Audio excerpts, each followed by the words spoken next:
Good morning, one and all present here. The entire country is celebrating the 125th birth anniversary of Netaji Subhash Chandra Bose with fervor and zeal. To honor him, this day is celebrated as Parakram Divas or a day of valor. On this occasion, I invite Mrs. Meena Kapoor Madam and HM Sir of our school to garland the picture of Netaji Subhash Chandra Bose.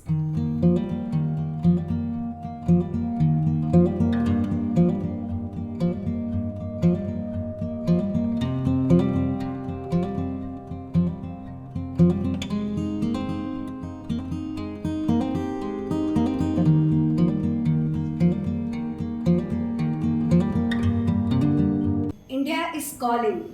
Blood is calling to blood. Get up. We have no time to lose. It is our duty to pay for our liberty with our blood. It was his iconic call for freedom that made him a hero and a legendary. I would like to invite Sri Sudhir Jain sir, the most energetic orator of our school, to recite a poem. धन्यवाद ma'am. Netaji के संबंध में ये कविता हम बचपन से सुनते पढ़ते आ रहे हैं। मैं उसी कविता को दोबारा यहाँ पर आज के अवसर पर प्रस्तुत करना चाहता हूँ। श्री गोपाल दास जी द्वारा लिखी गई ये कविता हमारे शरीर में बहने वाला रक्त अपने आप संचार को प्राप्त हो जाता है, तीव्रता को प्राप्त हो जाता है। वास्तव में उसका वेग उबलने जितना बढ़ाने के लिए ये शब्द ही काफ़ी हैं। फिर एक बार हम अनुभूत करके देखेंगे वो भावनाएं, वो अवस्थाएं जब स्वयं नेताजी के सामने ऐसे शब्दों को, ऐसे दृश्यों का अवतरण हुआ होगा। कविता इस प्रकार है। वह खून कहो किस मतलब का जिसमें उबाल का नाम नहीं। वह खून कहो किस मतलब का जिसमें उबाल का नाम नहीं। वह खून कहो किस मतलब का आ सके देश के काम नहीं। वह खून कहो किस मतलब का जिसमें जीवन न रवानी हो, जो परवश होकर बहता है वह खून नहीं वह पानी है। ये दृश्य है उस टाउन हॉल का जो बर्मा में, म्यांमार में स्थित है।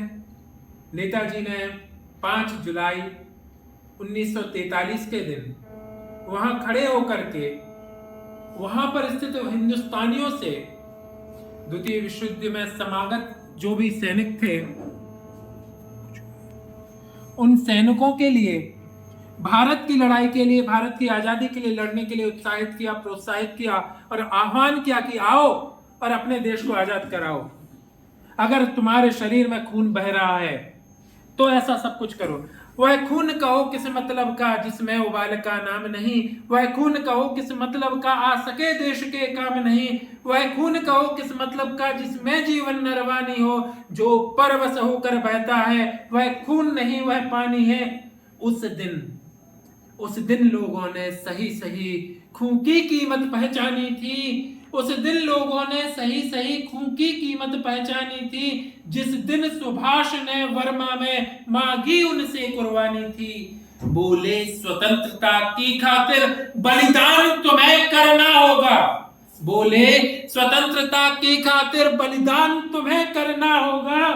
तुम बहुत जी चुके जग में, लेकिन आगे मरना होगा। आजादी के चरणों में जो जयमाल चढ़ाई जाएगी। आजादी के चरणों में जो जयमाल चढ़ाई जाएगी, वह सुनो तुम्हारे शीशों के फूलों से गूंथी जाएगी। जयमाला साधारणतः पुष्पों की बनी हुई कोमल माला होती है और यह शीशों से बनी हुई माला है। वह सुनो तुम्हारे शीशों के फूलों से गूंथी जाएगी। आजादी का संग्राम कहीं पैसे पर खेला जाता है। आजादी का संग्राम कहीं पैसे पर खेला जाता है। यह शीश कटाने का सौदा नंगे सर झेला जाता है।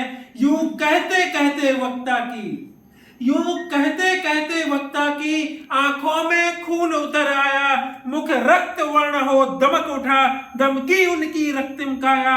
आजानु बाहु ऊंची करके, आजानु बाहु का अर्थ होता है ऐसी बाहुएं जो घुटनों तक पहुंच रही हों।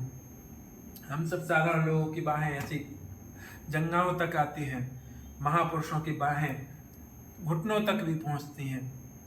आजानु बाहु, ऐसा लगता है मानो ईश्वर ने उनको कुछ विशेष करने के लिए विशेष हाथ दिए हैं।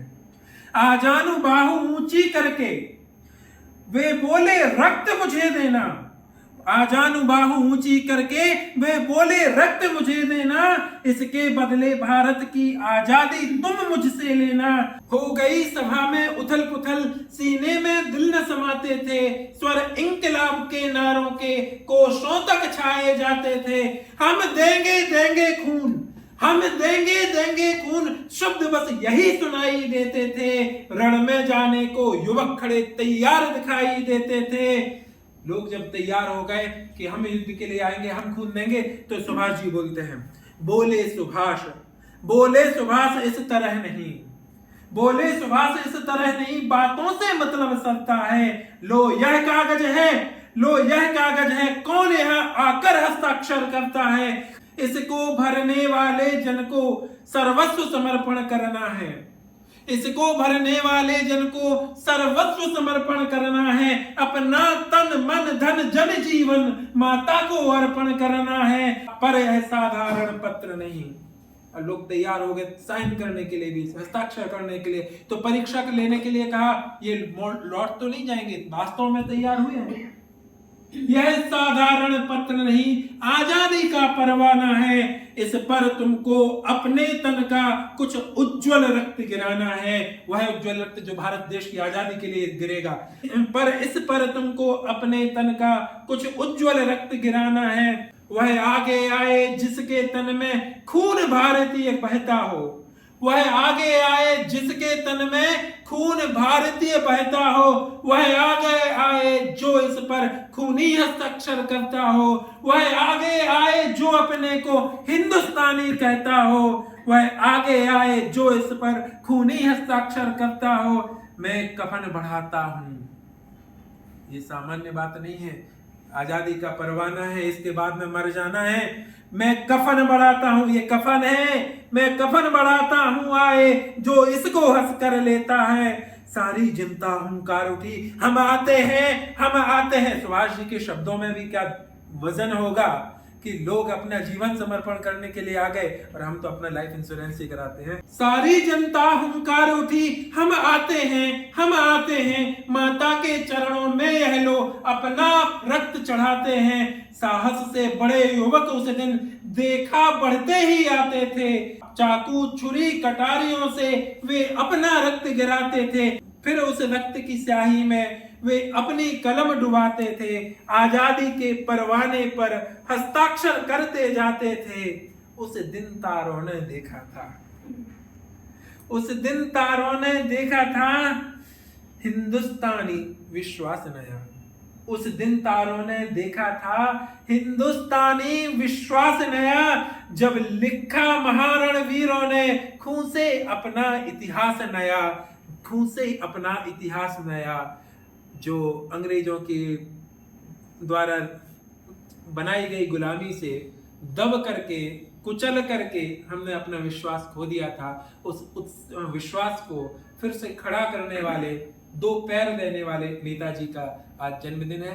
मैं उनके लिए नमन करता हूँ। धन्यवाद। Thank you so much, sir, for this apt and most energetic poem. Now I would like to invite Hemlata Rathod Madam, music teacher of our school, to present a melodious song. सभी को मेरा नमस्कार।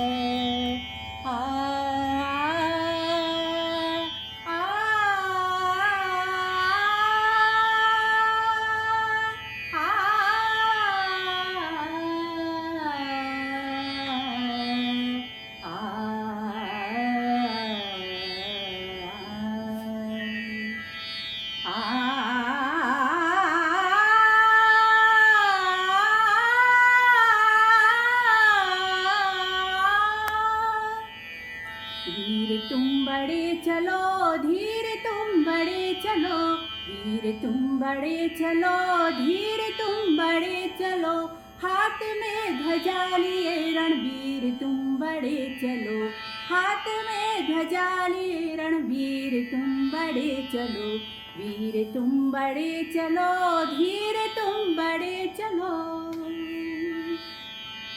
प्रातः हो कि रात हो, संग हो या साथ हो, प्रातः हो कि रात हो, संग हो या साथ हो, वीर तुम बड़े चलो, धीर तुम बड़े चलो, प्रातः हो कि रात हो, संग हो या साथ हो, सूर्य से बड़े चलो, चंद्र से बड़े चलो, वीर तुम बड़े चलो, धीर तुम बड़े चलो, वीर तुम बड़े चलो, धीर तुम बड़े चलो, हाथ में ध्वजा लिए रणवीर तुम बड़े चलो, हाथ में ध्वजा लिए रणवीर तुम बड़े चलो, युग के साथ मिलके तुम कदम बढ़ाना सीख लो, युग के साथ मिलके तुम कदम बढ़ाना सीख लो, युग के साथ मिलके तुम कदम बढ़ाना सीख लो, एकता के स्वर में गीत गुनगुनाना सीख लो, भूल कर विमुख से जाति पंथ की न बात हो, वीर तुम बड़े चलो, धीर तुम बड़े चलो, वीर तुम बड़े चलो, धीर तुम बड़े चलो, हाथ में ध्वजा लिए रणवीर तुम बड़े चलो, हाथ में ध्वजा लिए रणवीर तुम बड़े चलो, हाथ में ध्वजा लिए रणवीर तुम बड़े चलो। धन्यवाद। Thank you, ma'am, for your wonderful presentation. Freedom is not given, it is taken.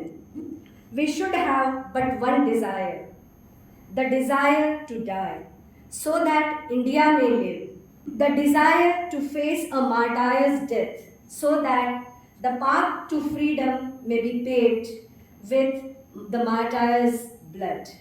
India's most loved and the greatest freedom fighter was also known for his rousing and motivational speeches. Give me blood and I promise you freedom. The speech delivered by him in Burma for the members of his Indian National Army in 1944 is one of his most popular speeches. On this occasion, I would like to invite the chief guest of today's program, Madam Meena Kapoor, to deliver a speech highlighting his position in the struggle of free India. Meena Kapoor ma'am.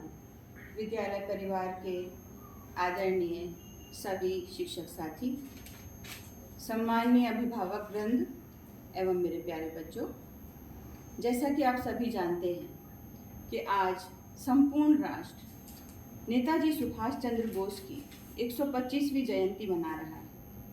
Subhash Chandra Bose का जीवन आत्म उत्सर्ग की ऐसी कहानी है जो निर्जीव एवं हतोत्साहित व्यक्तियों के हृदयों में भी स्फूर्ति, आशा और प्राणों का संचार कर सकती है। जिन्होंने देश स्वाधीनता के संग्राम में अपने जीवन को समग्रतः न्यौछावर कर दिया।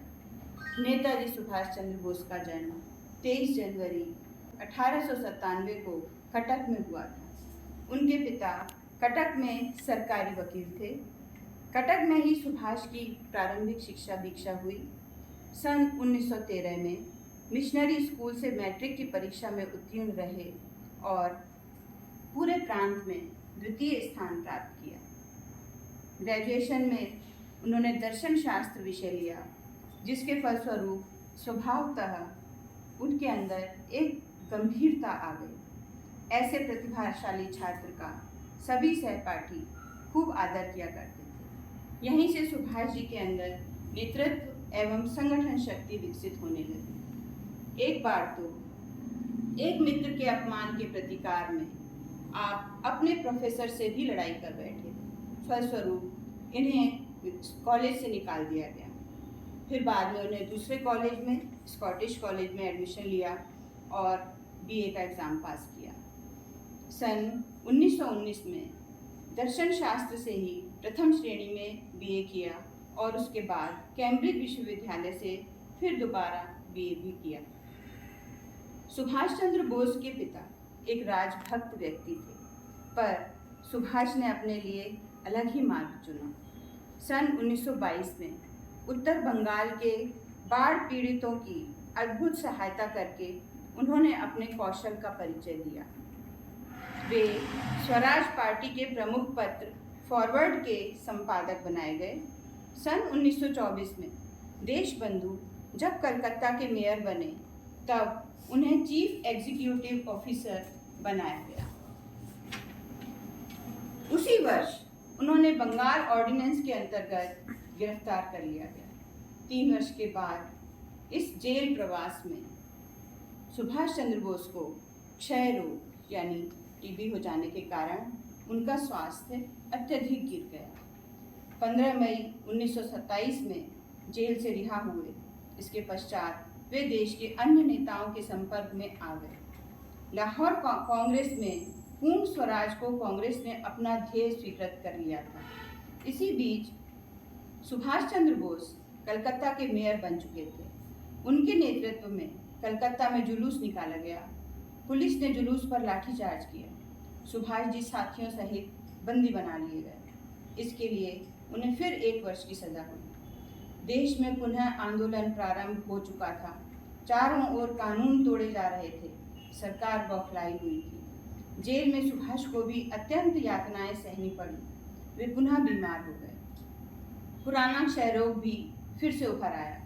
सरकार ने उन्हें रिहा करने के लिए एक शर्त रखी कि वे यूरोप चले जाएं। वे क्या करते? जेल से बाहर निकले, बिना किसी से मिले वे स्विट्जरलैंड चले गए। यह विदेश प्रवास एक तरह से सुभाष जी का देश से निर्वासन ही था। ये उस समय और भी स्पष्ट हो गया जब 3 वर्ष बाद पिता की मृत्यु पर सुभाष भारत आए तो पुलिस द्वारा घेर लिए गए। बड़ी कठिनाई से वे 1 महीने ही घर रह सके। इस 1 माह में उन्होंने किसी भी राजनीतिक चर्चा में भाग नहीं लिया। इस प्रकार सरकार को दिए गए वचन का पालन करके वे पुनः यूरोप लौट गए। बाद में जब वे भारत आए, अनेक बाधाओं के बाद सुभाष जी ने कांग्रेस में रहते हुए ही एक अग्रगामी दल फॉरवर्ड ब्लॉक की स्थापना की। इस दल का प्रमुख उद्देश्य कांग्रेस की वैधानिकता की भावना को तिलांजलि देना था। वे कांग्रेस की दक्षिणपंथी नीति से सदैव असंतुष्ट रहते थे। अग्रगामी दल की स्थापना करना सुभाष की पराजय का प्रतिफल नहीं था। वह तो अपने संगठन को हमेशा वामपंथी ही रखना चाहते थे। उसी समय सुभाष जी ने बंगाली जनता को काल कोठरी देने एवं सामूहिक आंदोलन प्रारंभ करने के लिए आदेश दिया। सरकार सुभाष के संकेतों पर ही बंगाल में उठते हुए तूफानों को देखकर भयभीत हो गई। सुभाष को फिर जेल में डाल दिया गया। ऐसे अवसर पर सुभाष जेल में नहीं सड़ना चाहते थे। उन्होंने अनशन प्रारंभ कर दिया। अंत में सरकार ने 1 महीने के लिए सुभाष को छोड़ दिया, परंतु उनके घर पर कड़ा पहरा लगा दिया। फिर भी वे भाग निकलने में सफल हो गए। 26 जनवरी 1941 को उनके गृह के कैद से भागने की बात सबको पता चल गई। दाढ़ी बड़ी करके कभी बस कभी रेल से वे पेशावर पहुंच गए। पठान के वेश में उन्होंने सीमा पार की और वे फिर काबुल पहुंच गए। वहां से एक अन्य व्यक्ति के पासपोर्ट का उपयोग कर जर्मनी पहुंच गए। जून 1943 में सुभाष टोक्यो आ गए। 4 जुलाई को श्री रास बिहारी बोस ने साविधि उन्हें आज़ाद हिंद फौज का सेनापति बना दिया। इसके बाद सारे विश्व ने सुभाष की संगठन शक्ति को दांतों तले उंगली दबाकर अनुभव किया। आज़ाद हिंद फौज का नेतृत्व करने का अवसर यदि उन्हें न मिलता तो उनका व्यक्तित्व अविकसित ही रह जाता। आज़ाद हिंद फौज के द्वारा किए गए कार्यों से उनका नाम युगों तक अमर रहेगा। पीठ पर सुरंगें बांधकर, जमीन पर लेटकर ब्रिटिश टैंकों को उड़ाने वाले बाल सैनिकों, भूखे पेट अथवा पत्ते खाकर छापा मारने वाले एवं गुलामी के घी से आज़ादी की घास को श्रेष्ठ समझने वाले सैनिकों एवं 16-16 घंटे तक युद्ध करके ब्रिटिश सेना के छक्के छुड़ाने वाली झांसी रेजिमेंट की सैनिकाओं को युग युग तक इतिहास के पृष्ठों पर याद किया जाएगा। टोक्यो से 23 अगस्त 1945 यह समाचार सुनकर कि सुभाष चंद्र बोस 18 अगस्त को वायुयान दुर्घटना में बुरी तरह घायल हुए हैं, उसी रात इस संसार से वे चल बसे। दुनिया अवाक रह गई। ये निर्विवाद सत्य है कि वे युग युग के लिए अमर हो गए। आज़ादी के अमृत महोत्सव के अंतर्गत ऐसे वीर सपूतों को याद करना पूर्णतः औचित्यपूर्ण है। आज हमें मौका मिला है कि हम अपने देश के वीर सपूतों को अपने हृदय से नमन करें, वंदन करें, उनके जीवन चरित्र को अपने जीवन में उतारें, उनके जीवन से प्रेरणा लेकर हम भी देशभक्त बने। देशभक्ति का जो जज्बा उन्होंने हमको दिखाया, उसे हम अपने बच्चों तक, अपने आने वाली पीढ़ी तक हम उसे हस्तांतरित करें। यही हमारे आज के इस आयोजन का महत्व होगा और उद्देश्य भी। जीवन की से प्रेरणा लेकर उनकी कठिनाइयों को हम महसूस करें। क्या है, कितना मुश्किल होता होगा जेलों में रहना, इस बेबसी से कि हम कुछ कर नहीं सकते, चाहते हुए भी हम कुछ नहीं कर सकते। हम देश के लिए अपने प्राणों को न्यौछावर करना चाहते हैं, पर हम मजबूर हैं जेल में सड़ने के लिए। कैसा उनको महसूस होता होगा।